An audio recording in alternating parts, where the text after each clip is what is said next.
So good morning guys और आपके क्रिक exam channel में आप सभी का स्वागत है। तो आज के इस वीडियो में 31 अगस्त के इंपॉर्टेंट करंट अफेयर्स को हम लोग कवर करेंगे। देखिए, पहला और बड़ा महत्वपूर्ण प्रश्न है आपका क्या कि टोक्यो पैरालंपिक 2020 में गोल्ड मेडल जीतने वाली पहली भारतीय महिला कौन बन गई है? तो आंसर होगा अवनी लेखरा। तो राजस्थान के जयपुर के रहने वाली हैं ये 19 वर्षीय अवनी लेखरा, जो पैरालंपिक के इतिहास में गोल्ड मेडल जीतने वाली पहली भारतीय महिला बन गई हैं। इन्होंने निशानेबाजी प्रतियोगिता में 10 मीटर एयर राइफल में गोल्ड जीता है और इन्होंने वर्ल्ड रिकॉर्ड के बराबर स्कोर किया है। तो आपको क्या याद रखना है? एक तो इस टोक्यो पैरालंपिक 2020 में ये भारत का पहला गोल्ड है और पैरालंपिक गेम्स के इतिहास में गोल्ड जीतने वाली ये पहली भारतीय महिला बन गई हैं। नाम है अवनी लेखरा, ये शूटर है।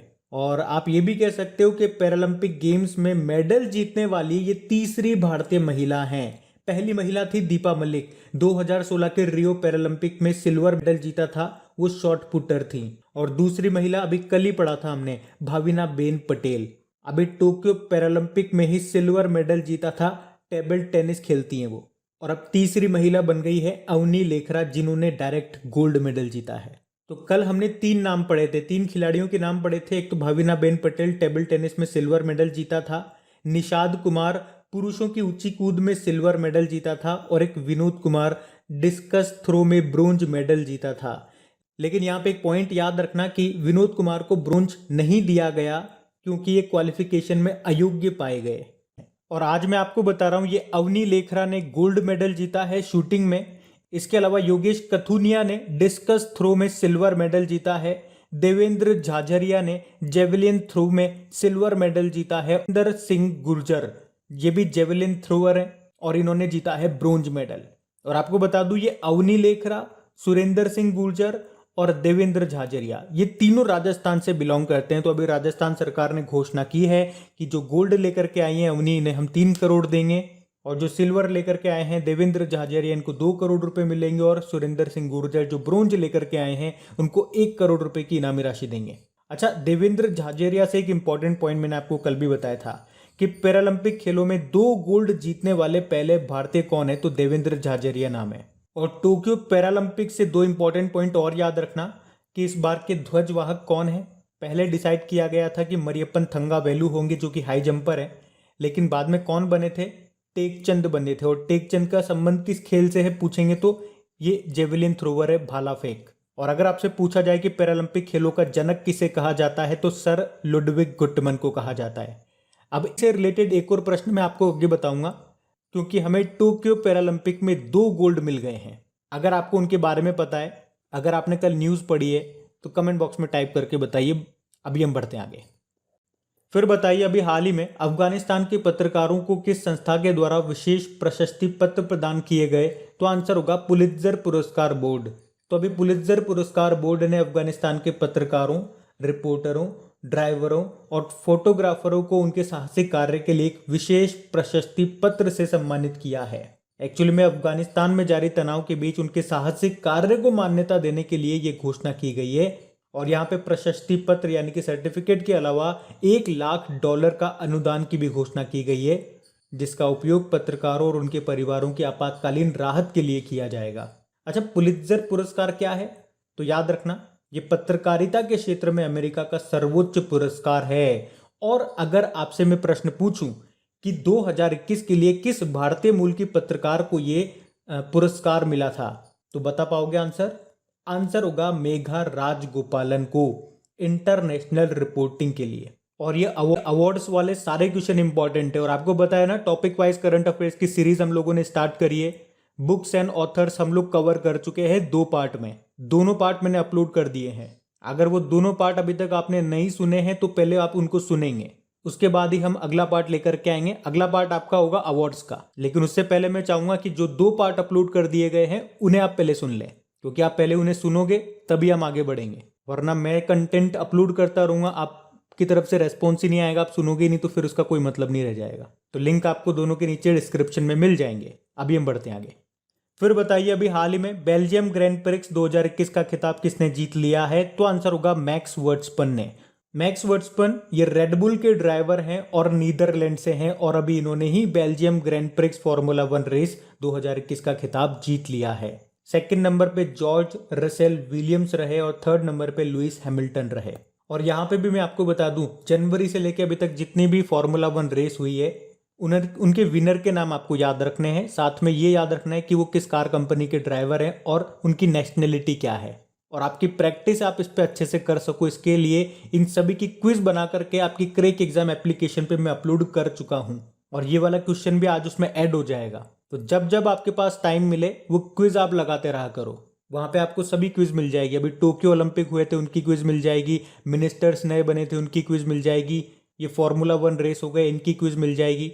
और आपकी टॉपिक वाइज जो सीरीज स्टार्ट की है, चलो वो भी क्विज आपको मिल जाएगी, वो भी बना देंगे आपके लिए। लेकिन पहले आपको वो सारे ऑडियो जरूर सुनने पड़ेंगे। आप कहोगे तो उसकी पीडीएफ भी आपको दे देंगे, हटाओ पीडीएफ भी बना देंगे आपके लिए, चाहे उसके लिए मुझे एक्स्ट्रा मेहनत क्यों ना करनी पड़े।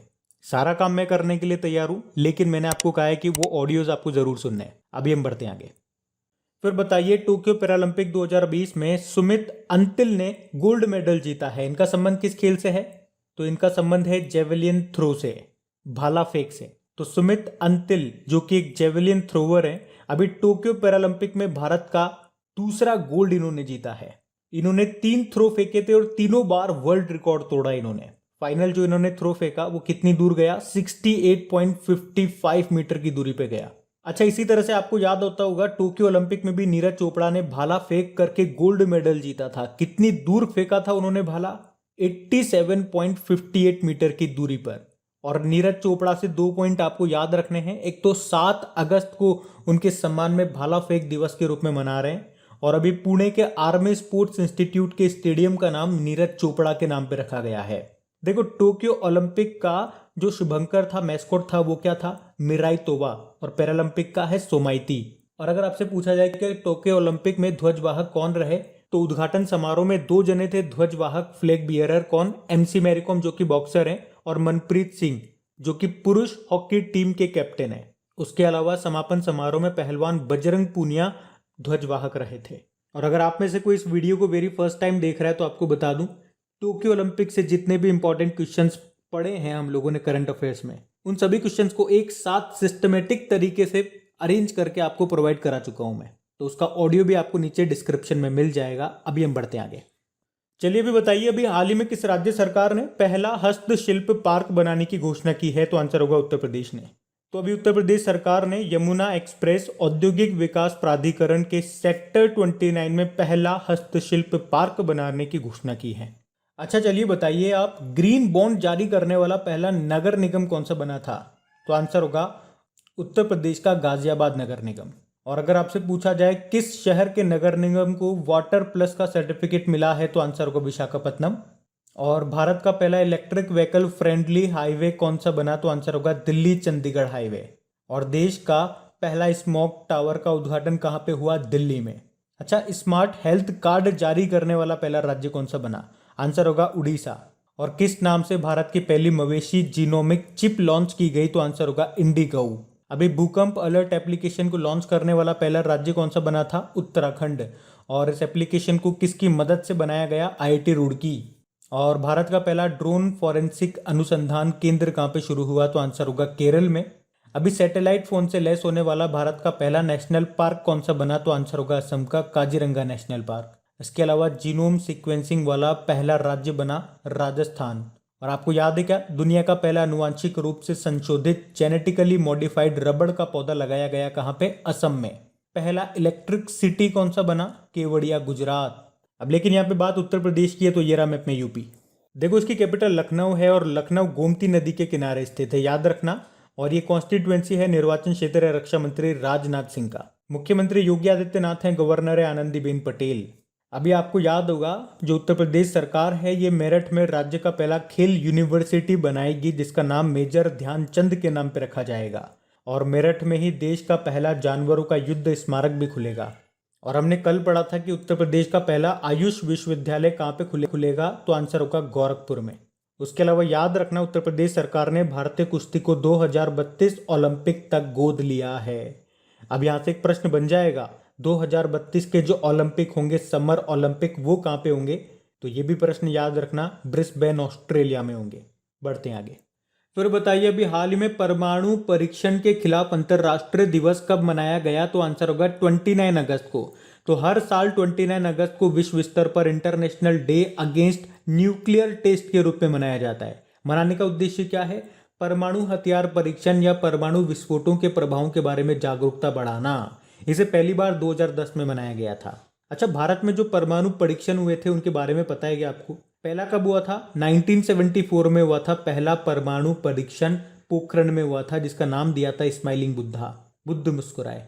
दूसरा हुआ था 1998 में, जिसका नाम था ऑपरेशन शक्ति। और यूएसए ने आपको बताया जापान के ऊपर परमाणु बम गिराया था। एक तो गिराया था 6 अगस्त को, कहाँ पे? हिरोशिमा पे, जो हम हिरोशिमा डे मनाते हैं। कौन सा बॉम्ब गिराया था? नाम क्या रखा था उसका? Little boy. और 9 अगस्त को जापान के नागासाकी पे गिराया था, उसका नाम था फैटमैन। बाकी आप जानते ही हो 29 अगस्त को हम लोगों ने पढ़ा है कि नेशनल स्पोर्ट्स डे के रूप में मनाते हैं, मेजर ध्यानचंद जी के जयंती को। एक 30 अगस्त को भी डे मनाते हैं, नेशनल स्मॉल इंडस्ट्री डे, राष्ट्रीय लघु उद्योग दिवस। अच्छा, आप तो एक प्रश्न का जवाब दे दो, MSME डे मतलब micro small medium enterprises day कब मनाया जाता है? बढ़ते आगे। फिर बताइए अभी हाल ही में वासुदेव परांजपे का निधन हो गया, इनका संबंध किससे था? तो इनका संबंध था क्रिकेट से। ये सुनील गावस्कर, संजय मांजरेकर और रोहित शर्मा जैसे क्रिकेटरों के मेंटर रह चुके हैं। नाम है वासुदेव परांजपे, इनका भी निधन हो गया। अच्छा, आप डेली करंट अफेयर्स देखते होंगे बिल्कुल ध्यान से, तो एक प्रश्न आपको याद आता होगा इनके नाम से। पिछले साल की बात है, इन्होंने एक बुक लिखी थी। क्या आप बता सकते हो कौन सी बुक लिखी थी इन्होंने? बुक का नाम क्या है? तो आंसर होगा क्रिकेट द्रोणा, जिसको लिखा था वासुदेव परांजपे ने। अब ये बुक इंपॉर्टेंट हो जाएगी, इसका नाम ध्यान रखना है आपको। और क्रिकेटर से एक प्रश्न मैं आपसे पूछना चाहूंगा, भारत की पहली महिला कमेंटेटर कौन थी? आंसर होगा चंद्रा नायडू, इनका भी निधन हो गया। देखो, निधन यानी कि ऑबिचरीज न्यूज से कुछ इंपॉर्टेंट क्वेश्चन मैं आपको बताता हूं। एक तो पद्मा सचदेव का नाम याद रखो, निधन हो गया इनका, कवियत्री थी ये, डोगरी भाषा की पहली आधुनिक कवियत्री थी ये। निर्मल कौर का नाम याद रखो, भारत की महिला वॉलीबॉल टीम की ये कैप्टन रह चुकी हैं। मिल्खा सिंह की ये वाइफ थी, इनका निधन हो गया। वैसे तो मिल्खा सिंह का भी निधन हो गया। मिल्खा सिंह से एक प्रश्न बन जाएगा, इनकी ऑटोबायोग्राफी का नाम क्या है? The race of my life. और निर्मल कौर से आपको याद आएगा मान कौर, सबसे उम्रदराज महिला एथलीट रही ये, 105 साल की उम्र में इनका निधन हो गया। अब 105 साल से आपको लिंक करके याद करना है कि 105 साल की उम्र में साक्षरता परीक्षा पास करने वाली सबसे उम्रदराज छात्रा थी भागीरथी अम्मा, उनका भी निधन हो गया, वो केरल से थी। अब इसी तरह से लिंक कर करके आगे बढ़ते जाओ। अम्मा से आपको याद आ जाना चाहिए गौरी अम्मा का नाम, ये केरल की पहली महिला राजस्व मंत्री थी, इनका भी अभी निधन हो गया। और अगर आपसे पूछा जाए भारत की पहली महिला कार्डियोलॉजिस्ट कौन थी, तो आंसर होगा एस पद्मावती। तो ये सारे नाम आपको याद होने चाहिए। बढ़ते आगे। अच्छा बताइए, अभी हाल ही में स्वदेशी निर्मित निगरानी पोत है विग्रह, इसको भारतीय तट रक्षक बल इंडियन कोस्ट गार्ड फोर्स में शामिल किया गया है। बताइए इसका निर्माण किसने किया, इसे किसने बनाया? लार्सन एंड टुब्रो ने। तो याद रखना, विग्रह ये एक ऑफशोर पेट्रोल वेसल है, यानी कि अपतटीय गश्ती पोत है, जिसका काम क्या होता है? समुद्री तट की निगरानी करने का काम होता है। और समुद्री तट से एक प्रश्न बन जाता है कि बताइए भारत के किस राज्य की समुद्री सीमा सबसे लंबी है, समुद्री तट रेखा सबसे लंबी है? तो आंसर होगा गुजरात की। और पूरे विश्व में बात करेंगे तो किस देश की है? कनाडा की है। तो याद रखना, इस विग्रह को किसने बनाया है? लार्सन एंड टुब्रो ने बनाया है। और अभी इसे भारतीय तटरक्षक बल में शामिल कर लिया गया है। इसे कमीशन किसने किया? रक्षा मंत्री राजनाथ सिंह ने किया है। कहां से? चेन्नई से। और इसी तरह से आपको याद दिलाऊं, अभी कुछ समय पहले ही एक और अपतटीय गश्ती पोत जिसका नाम था सजग, उसको भी शामिल किया गया था फोर्स में, और उसे गोवा शिपयार्ड लिमिटेड ने बनाया था। और अगर आपसे INS राजपूत के बारे में पूछा जाएगा तो इसे विशाखापत्तनम से डीकमीशन किया गया था, रिटायर्ड हो गया ये भारत का पहला विध्वंसक जहाज था, डेस्ट्रॉयर था। INS राजपूत, राज करेगा राजपूत। INS विराट के बारे में आपने पढ़ा होगा, जिसको ग्रैंड ओल्ड लेडी भी कहा जाता है। INS तलवार अभी न्यूज में था। अभी एक तो इसने कटलेस एक्सरसाइज में पार्टिसिपेट किया था, जो कि पूर्वी अफ्रीका के तट पर हुई थी। और तलवार से याद आएगा आपको जायेद तलवार एक्सरसाइज, चलिए एक प्रश्न आपके लिए बन जाता है, जायेद तलवार एक्सरसाइज भारत ने अभी किस देश के साथ में की है। अच्छा, इंडियन कोस्ट गार्ड फोर्स की बात करेंगे ना, तो पहला प्रश्न तो ये बन जाएगा कि कोस्ट गार्ड डे कब मनाया जाता है। 1 फरवरी को। इसके डायरेक्टर जनरल कौन है? कृष्ण स्वामी नटराजन है। और इंडियन कोस्ट गार्ड की पहली महिला डीआईजी का नाम क्या है? नुपुर कुलश्रेष्ठ है। ये भी ध्यान रखना, बढ़ते हैं आगे। फिर अगला प्रश्न है, BH सीरीज यानी कि भारत सीरीज जो भी हाल ही में चर्चा में रहा, इसका संबंध किस क्षेत्र से है? तो आंसर होगा ऑटोमोबाइल। तो अभी तक क्या होता है, आप किसी भी गाड़ी के नंबर प्लेट को देखते हो तो आपको पता लग जाता है कि वो गाड़ी किस स्टेट की है। जैसे कि DL लिखा है तो दिल्ली की है, यूपी लिखा है मतलब उत्तर प्रदेश की है, और जैसे TN लिखा है तो तमिलनाडु के है। पर अब एक नई नंबर सीरीज की नंबर प्लेट आपको देखने को मिलेगी जिसपे BH लिखा मिलेगा, यानी कि भारत सीरीज आ रही है। और इस भारत सीरीज का फायदा क्या होगा? जैसे कि आप दिल्ली में रहते हो और भारत सीरीज की गाड़ी आपके पास है और आपका ट्रांसफर हो गया जैसे उत्तर प्रदेश में हो गया, तो अब आपकी गाड़ी लेकर के उत्तर प्रदेश में जाओगे तो आपको फिर से दोबारा से रजिस्ट्रेशन नहीं कराना पड़ेगा। अभी तक क्या हो रहा था, जैसे आप एक स्टेट से दूसरे स्टेट में जाते हो तो आपको आपके रजिस्ट्रेशन कराना पड़ता था, गाड़ी का पंजीकरण कराना पड़ता था दोबारा से। बिना रजिस्ट्रेशन के आप 1 साल तक गाड़ी को रख सकते हो, उसके बाद तो कराना ही पड़ेगा। लेकिन अब ये BH सीरीज की नंबर प्लेट आ जाएगी, उसके बाद आप किसी भी स्टेट में गाड़ी को लेकर के जाइए, कहीं भी आपका ट्रांसफर हो जाए, कहीं भी आप रहो भारत में, आपको बार बार रजिस्ट्रेशन कराने की जरूरत नहीं पड़ेगी। BH का मतलब यही है, भारत सीरीज मतलब भारत में कहीं भी चले जाओ, बार बार कराने की जरूरत नहीं है।